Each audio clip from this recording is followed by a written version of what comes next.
call to okay, we got that. Thank you. Let me just find that.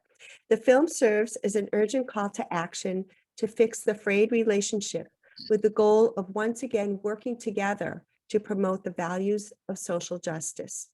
Thank you to our organizational partners for your important role in bringing the panel discussion to fruition. The Jewish Community Relations Council of Greater Boston, the NAACP Boston branch, Temple near Tamid of Peabody, and Zion Church Ministries. Special thanks to our esteemed panelists, Bishop Robert Brown, Jeremy Burton, Rabbi Richard Perlman, and Tanisha Sullivan. The African American Jewish Civil Rights Alliance is an important part of our shared histories as Jews, as African Americans, and as all Americans. Inspired by the work of Dr. Martin Luther King Jr., the Alliance worked together to promote civil rights. The film is an important reminder of what can be accomplished when we work together. I invite you to post your questions in the chat, and time permitting, we will get to some of them. It's my pleasure now, I'd just like to spotlight. It's my pleasure now to introduce Jeremy Burton, Executive Director of the Jewish Community Relations Council of Greater Boston, who is this evening's moderator. Jeremy is the Executive Director, and through advocacy, organizing, service, and partnerships, JCRC defines and advances the values, interests, and priorities of the organized Jewish community of Greater Boston in the public square. Jeremy, thank you so much for serving as this evening's moderator. Thank you, Debbie. It's my honor to be here. It's always a pleasure to partner with the Lappin Foundation, both as one of our network of member organizations and as an important part of the broader work of our Greater Boston Jewish community. We've got three wonderful panelists, and I want to just take a moment to introduce them all individually, and then we will jump right in. And I'm looking forward to a very rich and informed discussion about the film and the issues that it raises. First, honored to be joined by Bishop Robert G. Brown, the presiding prelate of Covenant Christian Church Alliance and senior pastor of Zion Church Ministries in Everett, Massachusetts. A native of Boston, he is an entrepreneur, administrator, pastor, teacher, and servant leader, the founder of the Covenant Christian Church Alliance, and the CEO of RGB Ministries, focused on education, training, and motivation for the work of evangelism. He has served in many roles, including past president of the Baptist Ministers Conference of Boston, past president of the United Baptist Convention of Massachusetts, Rhode Island, New Hampshire, and on the executive board of the Evangelism for the National Baptist Convention. Rabbi Richard Perlman has served as the rabbi and spiritual leader of Temple near Tamid since 2016. Prior to moving to Peabody, Rabbi Perlman held the pulpit and served as a spiritual leader, Chazan, director of education, and executive director at Temple Am David, a United Synagogue affiliate in Warwick, Rhode Island. He received his rabbinic ordination in 2012, and he is the vice president of the Vad HaRabbanim d'America, or in English, the American Board of Rabbis.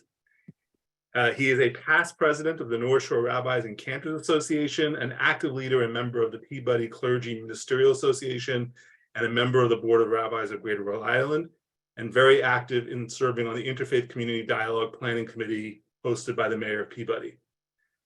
And Tanisha M. Sullivan, my friend, has over 20 years of experience working in the life sciences industry and currently serves as head of external engagement and strategic partnerships for Sanofi.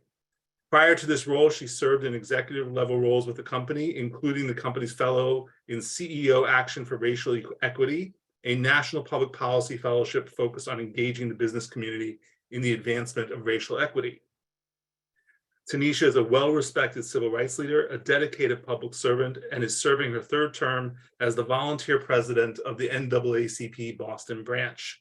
Over the last 6 years, she has built a reputation as an impact-driven leader, championing public policy that advances racial, economic, and social justice.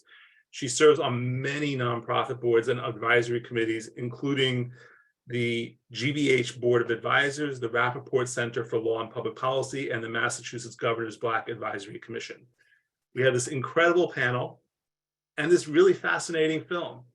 And I'd like to start tonight's discussion by asking each of you, and we'll do it in the order of introductions, Bishop Brown, Rabbi Perlman, and then Tanisha Sullivan, to ask you, for starters, what about the film, watching it, absorbing it, has been especially meaningful or important to you?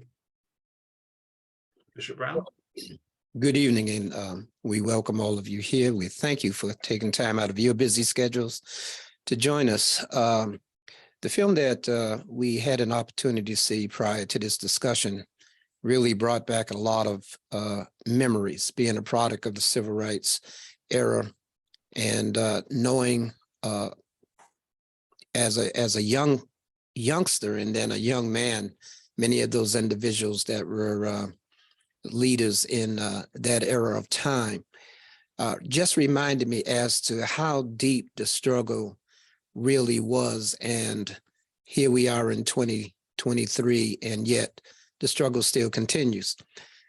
If it had not been for those men and women who did a Herculean job as far as the assets they had at that time, the people that were involved to get us to a point where America did stand up and try to do something, but it's not over yet. We're still dealing with racial issues of which you would believe that we would have bypassed by now. Unfortunately, I'm not sure if it will ever totally be stamped out, but we have had great strides. But as I mentioned a second ago, the struggle still continues, and I hope through the conversation tonight, we'll be able to iron out some differences that we might have and walk away with a different view of opinion. Thank you, Bishop. Rabbi? And I want to thank the Lappin Foundation for sponsoring tonight, and thank you, Debbie, so much for putting this together and obviously calling me and saying, would I be interested in being on this panel? When I heard that Bishop Brown was going to be on this, I said, are you kidding me? No one would want to do anything other than that, to be with Bishop Brown. And I'm really, really looking forward, Tanisha, to hearing you and getting to know you as well. And I hope we're building a relationship tonight that will be similar to what you saw in the film with regard to the Jewish community and our brothers and sisters of color. And I look over my shoulder to a city of Boston, and the film reminds me of those terrible days when this city was fraught with so many problems, racial problems that you all grew up with and we all grew up with. And I remember growing up as a young child, moving from Des Moines, Iowa, and that's when this film was virtually coming through to fruition.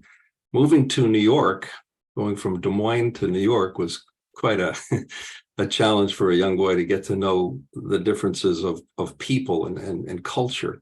And then coming to Providence, where I grew up, and I was asked in my first school that I went to, where are your horns? You're a Jew from Des Moines, Iowa? Where are your horns? And so we share those same bias. We share those same problems. And the movie that I saw reminded me of growing up and working so hard to try to work against that and to try to work together. And I know we'll speak more about this during this evening's discussion, but my Rabbi Eli Bonin, Zichron Livracha, of blessed memory, sat with Dr. Martin Luther King of blessed memory as he was the president of the Rabbinical Assembly when I was growing up. And he explained to us the importance of Jews and people of color, the Black community, to work together because our history is so similar. We were slaves, all of us. We were slaves in Mitzrayim, in Egypt. And then we were freed after 400 years of slavery. How in the world can we not work with people who have also shared our same history? The movie brought that all back to me. And then I look over my shoulder and I see the city of Boston. And while it's improved from the 60s and 70s, we still have a lot of work to do. Well, I am truly honored to be here with you all this evening. I also want to thank the Lappin Center for the invitation and, the opportunity to be included on this esteemed panel. I'm sitting here saying, how did I get here? It is truly wonderful to be with you. And I start from a point of gratitude and deep appreciation for the opportunity to view the documentary. I found it incredibly thought-provoking. I also found it as, I think, a timely challenge to ensure that that we strengthen the relationships that do exist today between the Black civil rights community, specifically among the Black civil rights community, the Black church, and those in the Jewish community, and that we are more intentional in this moment at building new relationships among those communities. You know, when I talk about my journey as my journey in the civil rights movement here in Boston and across Massachusetts, and my my leadership within the NAACP, it doesn't matter where I am. I oftentimes talk about the coalitions that that we have been able to build. And I personally talk about the friendships that have emerged through those coalitions. And so I certainly would be remiss if I did not lift up my dear friend, Robert Treston, former director of the ADL here in New England. I would not be the civil rights leader I am, but for our relationship. He has been such a good friend and a partner, and someone who truly, for me, has embodied what we saw in the documentary, and I'm grateful for that. You know, in the NAACP, what many folks don't know is that our organization would not really have had the solid foundation in its early days, but for the relationship, our relationship with the Jewish community. Among our founders, of course, are several members of the Jewish community, and one of our most beloved national presidents was Kivy Kaplan. And for us here in Boston, that name exudes great pride because he's one of our own here in Boston. And truly, the leadership and the legacy of Kivy Kaplan is one that speaks to someone who chose to use his privilege and access in the fight for freedom of all people. And, you know, most recently we honored him here in Boston. He's one of the named plaques on the 65th Freedom Plaza on Boston Common at the Embrace Memorial. And for me, it was with great pride being able to, being one of the people who was able to nominate him to be there in his rightful place because of what he did through the movement. And so for me tonight, I look forward to having the conversation about kind of where we've been as communities and how that relationship really did lead to so much promise and so much progress. And also to talk about what we might be able to do going forward as the fight for freedom continues today. Thank you all. I'm sure there's already things in what each of you has said that is inviting responses or adds and reflections from each other. Tanisha, I'm very glad that you brought up Kivy Kaplan, because I was like, we have to bring that into the story tonight. It was interesting when folks were the team was working on the Embrace, and some of the folks who were working on that part of the memorial reached out to leaders in the Jewish community and were like, we want to be intentional about including not just African-American leaders, but leaders from across Greater Boston who were part of the civil rights community. And a couple of people like immediately said Kivy Kaplan. Mm-hmm. I gotta tell you, a lot of people also struggled to didn't know who Kivy Kaplan was. And I know that it's interesting that I know that in the reform movement, and if you go down to the RAC office in Washington, it's Kivy Kaplan's picture on the wall. He's part of their story. Yeah. He's not the most widely known Jewish leader of the 20th century, even though he played a huge part in the largest denomination in our community in the middle of the 20th century, in addition to the role he played in the NAACP. And I guess what this evokes for me in thinking about the film is the extent to which we have forgotten some of our own stories and some of our own leaders. And I'm wondering to what extent each of you was surprised or learned something new. And I know, some of you are more involved in the NAACP, and there's a lot of history of the NAACP in there, but like beyond that, how much you all were like, oh, I didn't know this about our history until I watched the film. I wasn't as or surprised in that way. For me, the film was a reminder of a portion of things that I've gone through in life. Recapturing some of that spirit, that fire, which appears to have diminished some over the years.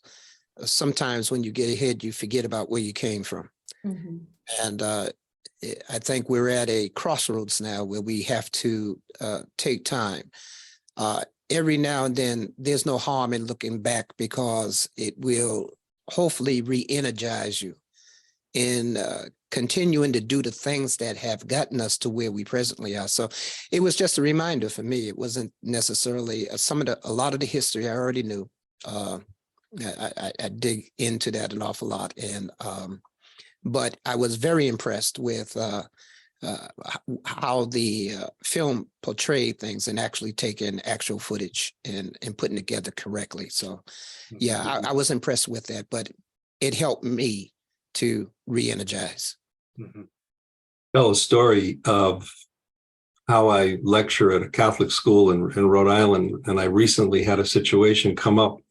There's nothing in the documentary or the film that surprised me. I'm very much aware of what went on in those days. What I'm concerned about is why are we going backwards? Why are we here today still dealing with racial problems? And why don't we, where did this come from? This xenophobic hate, where did it come from?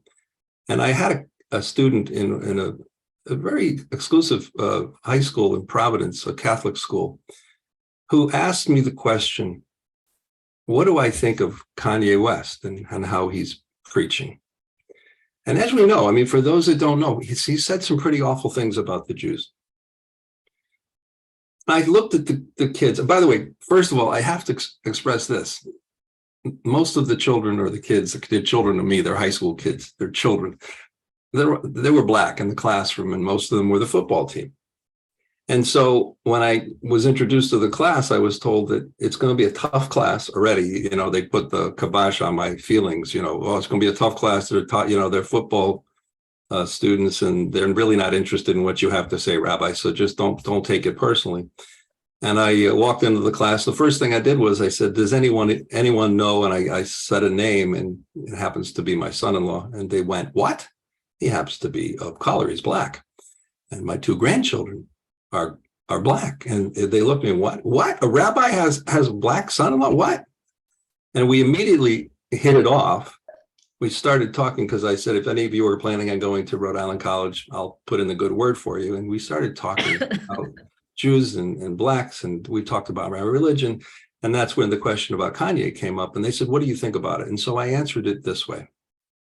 I said, how can someone of color who has been through slavery like I have been, my people have been, every Passover, we talk about, the Passover Seder talks about, we were slaves in Egypt, not they were. We were slaves in Egypt, and we're commanded to feel it, right? We go through the bitterness, we go through the sweetness of the Seder, because we have to feel what it's like not to be free.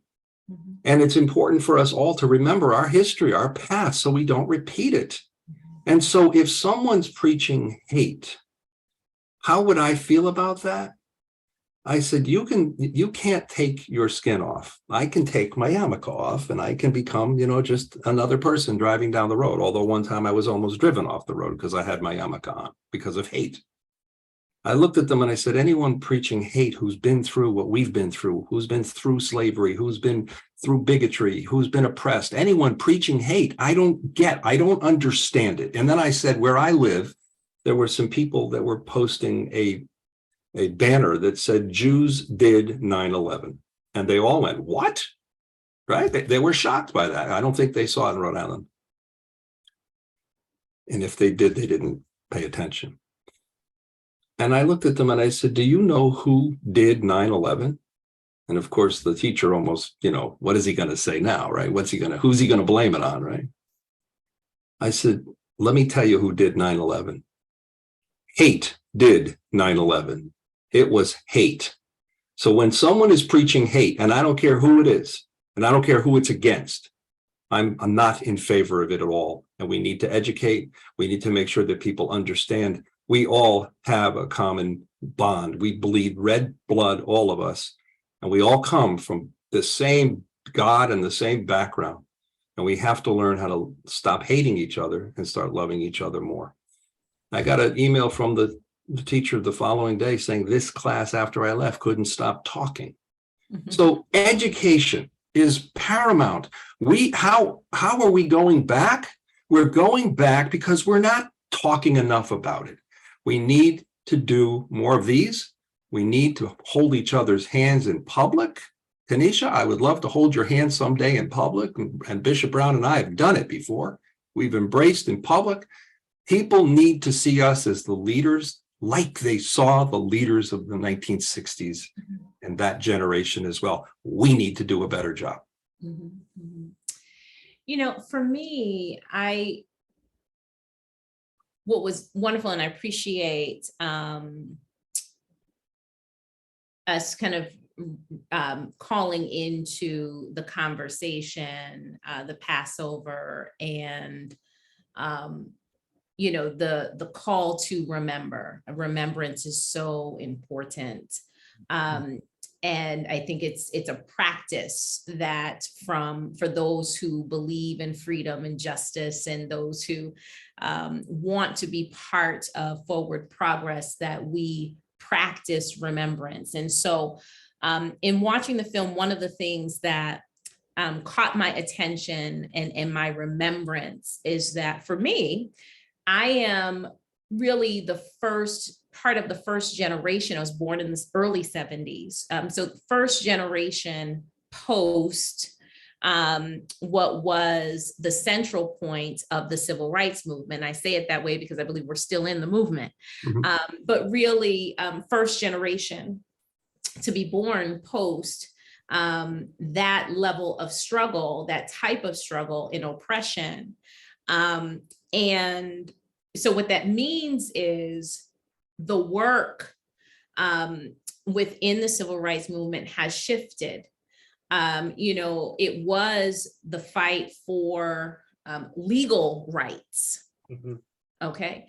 And today, bring it forward, our fight is really, in our work is really about how that legal right manifests, and ensuring that people are actually able to exercise those rights freely. Ensuring that in the workplace, people are not just hired for diversity's sake, but that those workplaces are inclusive. And so the work is very different, and how we approach the civil rights movement today is different. And so I appreciate the reminder of kind of where we are in this movement. The other piece that I really appreciated in watching the documentary, and for those who are with us tonight who haven't seen it, I strongly encourage you to do so. It's wonderfully, beautifully done. And so I do encourage folks who haven't watched it to do so. But the importance of being intentional when it comes to social justice in our work, in the role that sacrifice plays, in this work. So very often those who raise their hands, or sometimes don't raise their hands, they're kind of, everybody else steps back and they find themselves in leadership roles. It's a tremendous sacrifice personal sacrifice, family sacrifice. And so the importance to lift those folks up, I was reminded of. And then finally, just the power of love and how it can cause us to do things that we might not otherwise do. A love of this country and what it can be, a love of our brothers and sisters, and just a love of humanity that can cause us to find ourselves in unusual places. And I say it that way because and those who are with us tonight, I know certainly on this panel, who are involved in justice work, not too many people, if you're really doing justice work, not too many people would want to be doing this work because it's that hard. It is that emotionally draining, and sometimes physically draining. So this is not a life that, that many people would choose to be in, but they do it. And what we see in the film is that they do it. And those of us who are in it today, we do it because of love. And so the power of love also for me, Jeremy, stands out. Benicia, one of the things we're taught is to love thy neighbor. And Yes. so many students ask me all the time, am I supposed to love someone who hates me? And the answer is, you need to educate them. You need to explain to them, you're just like they are. You need to find out, why do you hate me? Because if you ask someone why they hate, they really don't know why. As a matter of fact, if you look back at the various different factions of people who fight with each other, I don't want to name factions, but if you look at history, you see different groups of the same people fighting with people, because they came from the west side or the east side, and you ask the question, well, why do we fight? And the answer is because we've always done that, right? It's just, they don't know why. And I've had so many times where brothers come in to a funeral, sadly, and I fought with my brother 20 years ago. Well, what'd you fight about? I don't remember. We need to make sure that love is not just a word, but that love is truly felt. It is truly felt through understanding one another. Look, we don't have to try to be like each other. We don't have to make everyone in the world agree to the same things. We don't, but we need to agree to disagree. We need to agree to respect each other. And then, Tanisha, I think the word love, has great meaning when we learn the word respect alongside of it. Yeah, putting love into action, indeed. And again, it's not easy to do. But one of the things I will lift up in this conversation, and it is, I think it plays out in the film as well. I believe that one of the reasons Dr. King and so many others across faith community were able to do the work they did was because it was rooted in love, right? From a faith standpoint. And there's power in that. And being able to put that love into action then allowed them to do, just as you described, kind of work across difference, give each other grace in this work. And in the face of such hate, continue to move forward, even when they may have wanted to say, you know what, enough, I've had enough, I think I'll stay home tonight. So I agree, absolutely. There are many of Dr. King, who were Dr. King's leaders, who did not know how he was involved with the Jewish community. King was, he orchestrated a lot of things in what our community thought were weird ways, but turned out to be something that propelled us more forward than it would have. That whole factor of love, studying Judaism and befriending Jews unknown to a lot of the local leaders at that time, national leaders at that time, and King was major at that, embracing. And if it had not been for the actions of Martin Luther King Jr., the Jewish African-American relationship may not have fully taken off the way that it did. And some folk may disagree, and that's your feeling, that's your opinion.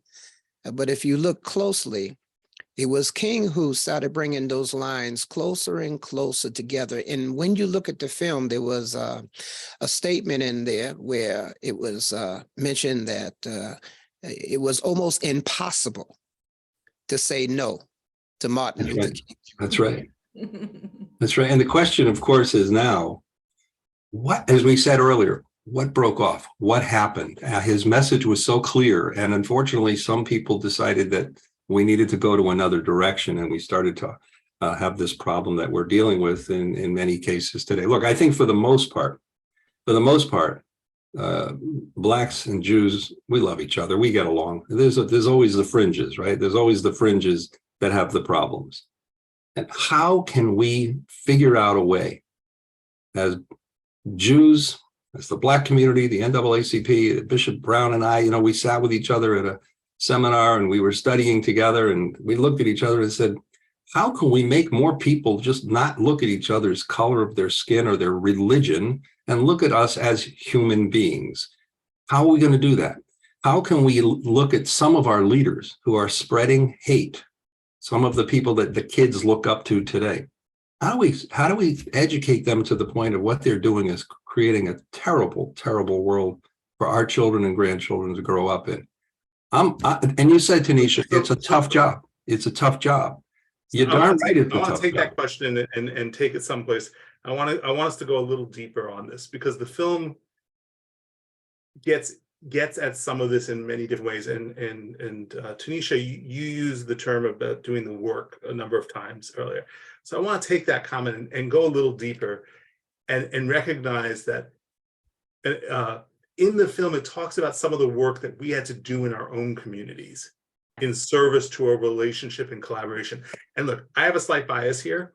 Rabbi Saul Berman, one of the rabbis in the film, is my personal family rabbi, has been since before I was born to today. And he talks about going down to Memphis and actually being challenged by the local Jewish community, why he's showing up for civil rights and having that conversation.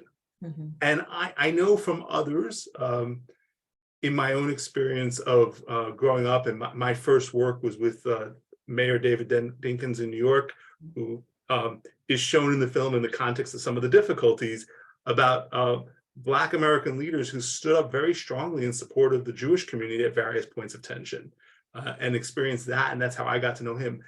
My sense is that these are people that I know who are in that film who had to do work in their own communities regarding the other community. And the film talks about the work that Bayard Rustin and others did. Yeah. So I want to push you all, knowing that both the film and this relationship takes a turn in the late 1960s and the 70s. Yeah. What does that work look like? Not to each other in your community, not I'm asking you to tell me what the work is, I'm asking you what the work looks like in your own communities for each of you as a panelist in terms of building that relationship back today. That's a good question. I just had this conversation yesterday with another bishop. We were talking about community. I was telling them about tonight's broadcast and how important it is that we have these type of conversations because there are a lot of, let's just put it the way it is, crazy things going on in the world today against all kinds of people. We do have a lack of respect. We have no consideration for mankind. And it's no longer just about Jews or Blacks, it's about the entire world. Rabbi Perlman had said it very clearly, we've got to start dealing with the love factor, but how do we get there? We get there by starting within our own communities, having these conversations, these dialogues among ourselves. Unfortunately, if we get deep into it, we can have some serious repercussions that can go south. People do not want to be transparent where we truly are. We do not want to take ownership. And I'm not talking about everybody. There are exceptions to every rule. But if we look at where the world is today, something drastically is out of sorts. And it starts within ourselves and work its way out. I think we need to have in-house dialogue, starting within our own individual homes and taking them out into our communities, through our churches and synagogues, wherever we need to have conversation. We need to talk about it. Folk do not want to talk about the elephant in the room. And back in civil rights time, and we're still in civil rights time, but back in the beginning of the civil rights movement, it was necessary. It was necessary that we communicate. We put other things aside for one thing, and that was to make sure that freedom lasts. How do we go about doing it? We had to boycott. We had to march. We had to do all kinds of things, not just the old folk, but the young folk as well. Everybody had a hand and having laws changed and school doors open and jobs made available. That's why I said earlier, it's good to look back every now and then. We need to remember that we are riding off the shoulders of those who went real deep to get us where we are in 2023. And we're still not where we ought to be. And Rabbi Perlman, what would you say is the work that we, the Jewish community, needs to do to be back in this relationship with the strength seen in that film? There's no question about the fact that we, as the Jewish people, need to get into the community at large, not just our own, not just preach to our choir. My choir, they know who I am and they know what we're about, and they know tzedakah, they know, justice, they know tikkun olam, repairing the world. They know all of that stuff, right? That we teach them that stuff all the time, but it's not just for Jewish people. And when they see their rabbi, which they see their rabbi in Peabody, Massachusetts, getting into a police cruiser to do ride-alongs and to sit along with Father Mike is on tonight, a beautiful Catholic priest who's joining us tonight. I can see him in the room listening to us tonight. They see us working together. They see us working together with the various different denominations of the Christian society, Christian world. When they see us going into the city, the Jewish leaders, not just preaching to our own, but preaching to our community and making sure that people understand when you have a problem, we're here. We're going to help each other, because it's not about black and white. It's about humanity, as the bishop said. It's about human beings.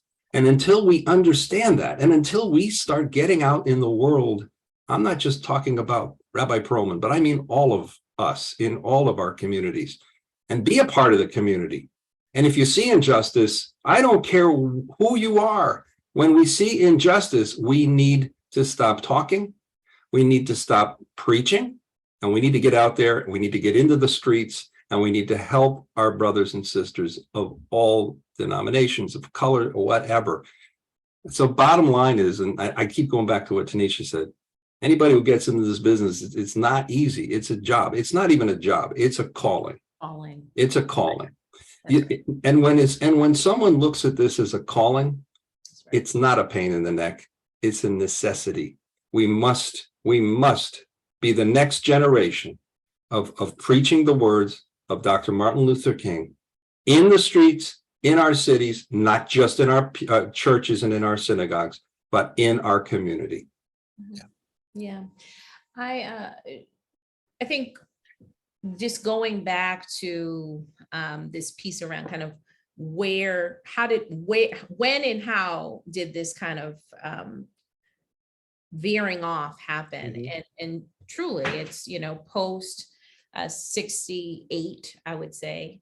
And that's because I think we all believed that, if we just had the right laws on the books, then everything would just be all right. Freedom was there, flip the switch. And so everyone felt like, the job had been done. And I think, so today, really part of the work that needs to happen within certainly within the Black community, but across all communities, I think is an understanding that we're still on a freedom journey. Mhm. Okay.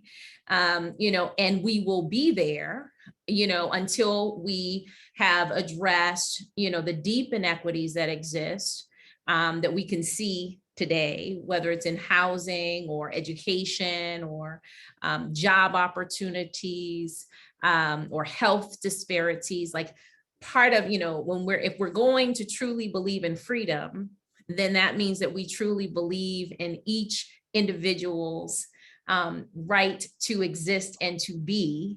And in order for that to be the case, we got to make sure that basic needs are taken care of for each person. And the fact is today that there are far too many people, be they Black or white, who are not having who do not have their basic needs met. And so we are still on a freedom journey. And so part of it is helping people to understand that. And I am a believer that if we can help more people of goodwill, certainly more people in faith community, to understand that that among us truly there are those who are still on this journey toward freedom, I believe that we will be able to attract more people into the movement of today.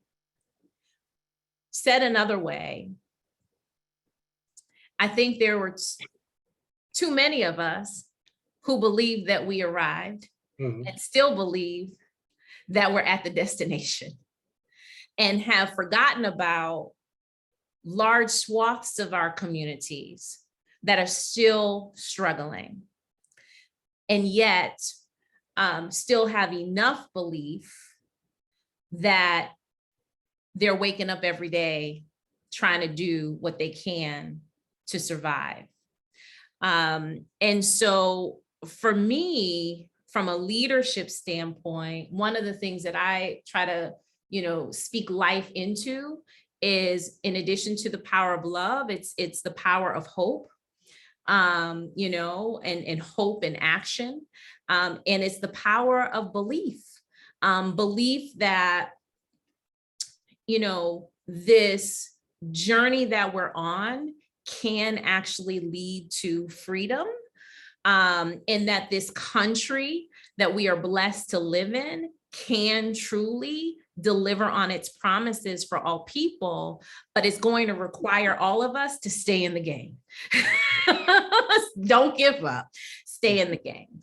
So, so that is part of the work, Jeremy, that we continue to do in community. But again, I think it cuts across communities as well. If I can slip in on that, because one of the things, first of all, Tanisha, you're spot on. We have to make sure that we take care of each other, right? The Jewish people, right, come to me. I have people who come to me that are ashamed of needing help. Yeah. My rabbi's discretionary fund is getting very, very low, because I've had to help, unfortunately, especially over the past few years with COVID and whatnot, people who have had trouble paying their bills and staying alive. So it's not just a Black issue. It's not just lower middle class, whatever. It's people. All people need our support, right? And the other thing too is, right now the Jewish people are also going through this terrible problem with anti-Semitism on the rise again. And we need you. You need us. We need you. You need to step in and help us, because anti-Semitic, there's no room for that, right? So if you hear someone speaking about those Jews, please, we need you to step in for us. And the same thing when we hear people talking about those, those terrible Blacks or whatever. I don't put up with that. And I know many, many, many of my congregants who also don't put up with that, because we all share the same thing. We all have families that are, interracial and whatever.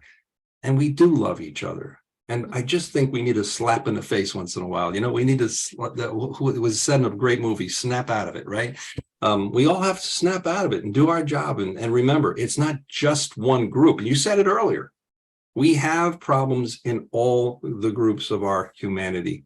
And let's do something about it. Let's not talk about it. Let's recognize it.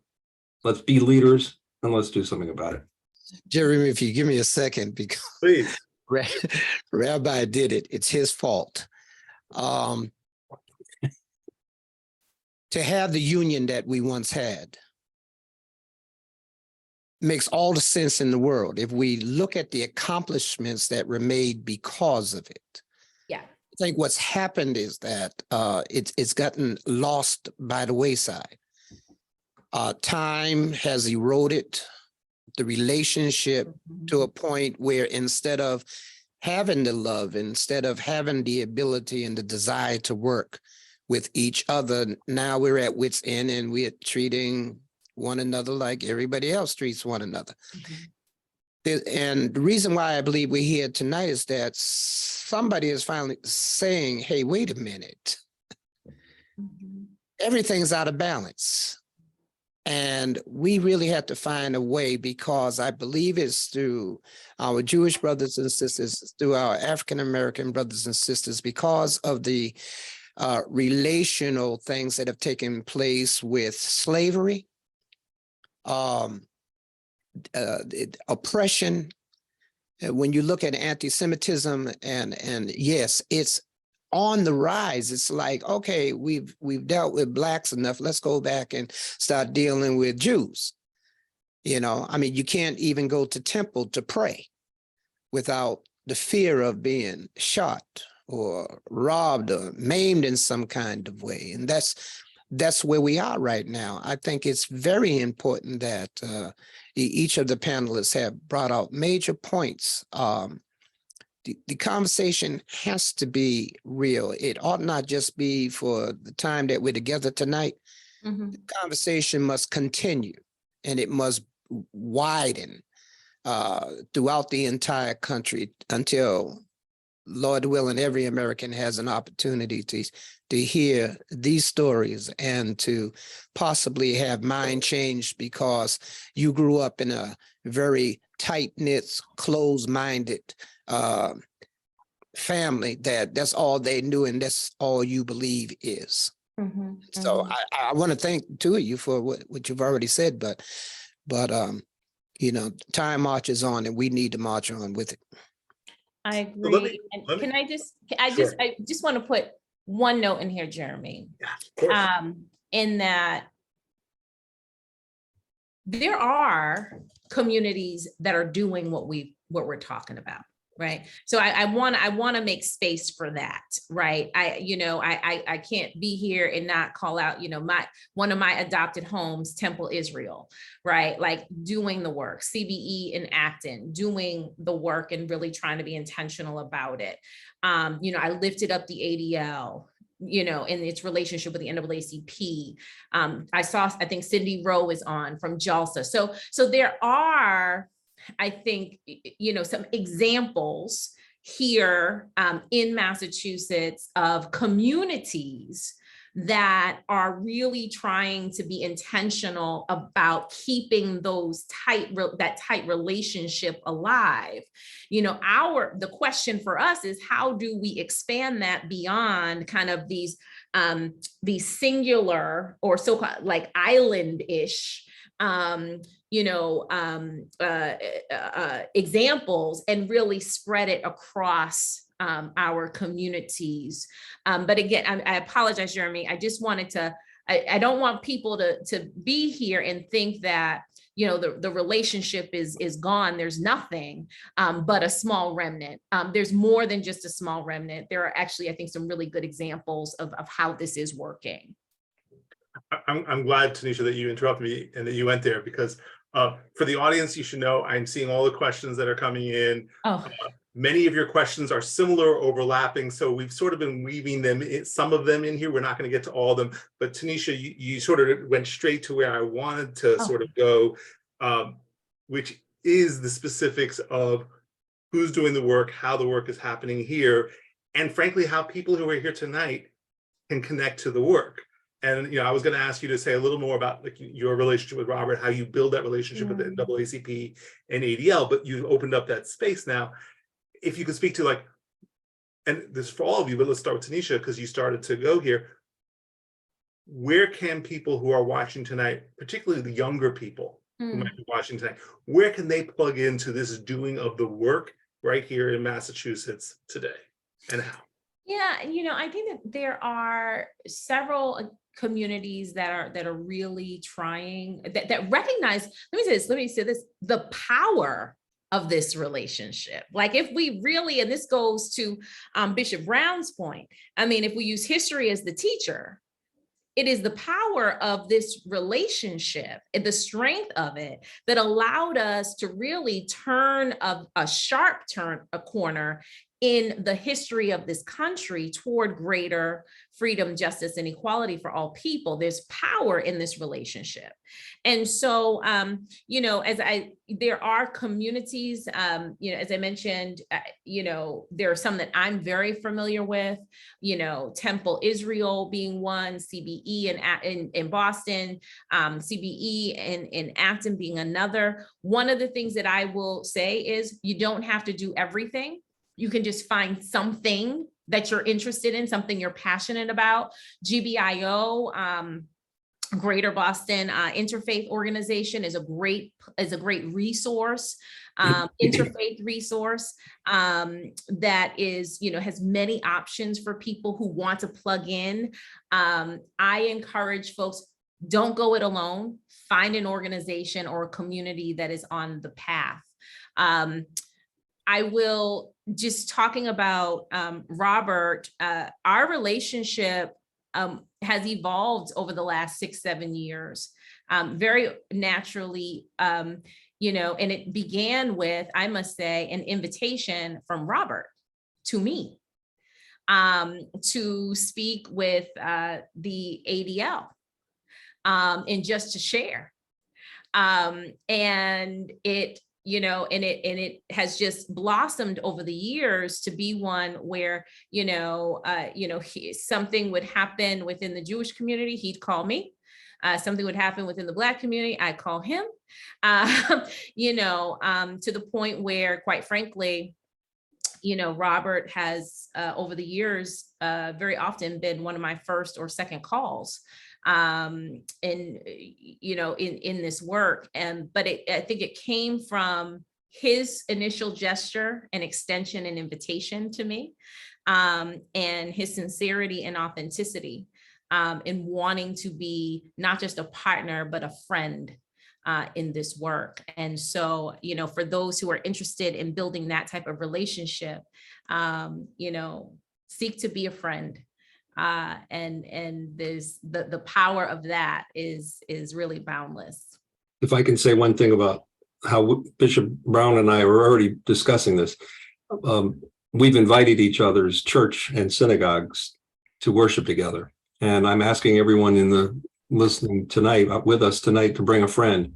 When we announce that we will be attending the church service with Bishop Brown, and when he brings his parishioners to our synagogue in Peabody, trust me, there's no bridge between the two communities. We big highway right down the road. You're there. Little traffic, so what? The bottom line is we're going to pray together. We're going to learn about each other's different cultures, but the same God. We're gonna be able to sing together and pray together, and that's how you do it. I mean, definitely get involved in the organizations. Definitely be an activist. Definitely get out and do the things that you're passionate about. But we're going to put out that invitation, Bishop Brown, right? And I want people to pack our churches and synagogues. Right. Beautiful. I have something, Tanisha, you were just saying about you calling Robert and Robert calling you. And I have certainly been privy to some of that, watching that relationship and knowing what some of those calls have been about over the years. So I just want to name something that has come up both in questions submitted in advance and in the questions that were submitted tonight. And we're not going to talk about any other film than Shared Society, than the Shared Legacies. But there have been a couple of questions asking for comment about a new film that is on Netflix called You People. And we're not going to discuss You People tonight. Oh, but I will share that I'm like, I think I saw that. What? I think I saw that. Yes. Oh, interesting. I will share for those in the audience that when I talked about this with Bishop Brown and Rabbi Perlman, it was an interesting reaction of Rabbi Perlman and I, the Jews in the room, were highly conscious of a lot of controversy around this film in the Jewish community, because there have just been dozens of op-eds about it in Jewish papers the last 2 weeks. And Bishop Brown was like, I haven't, like acknowledged, so like, I don't even knew that the movie was out there on Netflix. And it's a moment, which is part of why I don't want to assume that we've all watched it and should discuss it tonight. But it was an example of something that I've seen often. I think, Tanisha, you touched on, is we should not assume that each other's communities are having the same conversations. Correct. And it should not assume that what is bothering one community right now, Rabbi Perlman mentioned anti-Semitism, is something that is on the radar in the same way in each community. And I think that's part of what I know you and Robert have done. And I think that's something that Bishop Brown and Rabbi Perlman have done with each other's individuals. And I guess that's really a question of how do we do a better job of helping each other's communities experience and understand what we're experiencing. Yeah.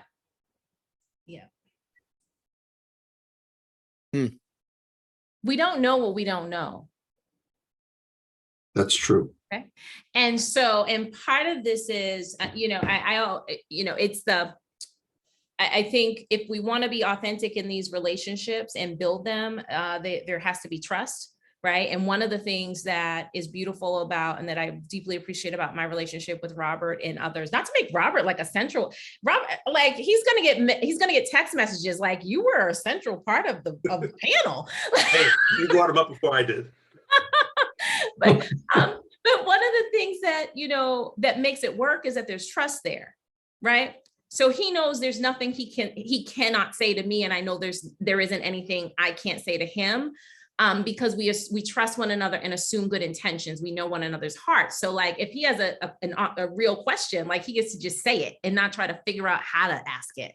And similar, like if I have a quick question, like, I know that's a relationship I can trust, and I can say, I don't know how this is going to sound, but this is what I don't, help me can you help me unpack this? So the trust piece matters, in these relationships. And so I think that it's important, if you really care, assume good intention. Okay. And give people the grace and space to get it wrong. Right. Okay. Because that then opens the door for there to be learning and understanding. Okay. So that's what I would add. Thank you.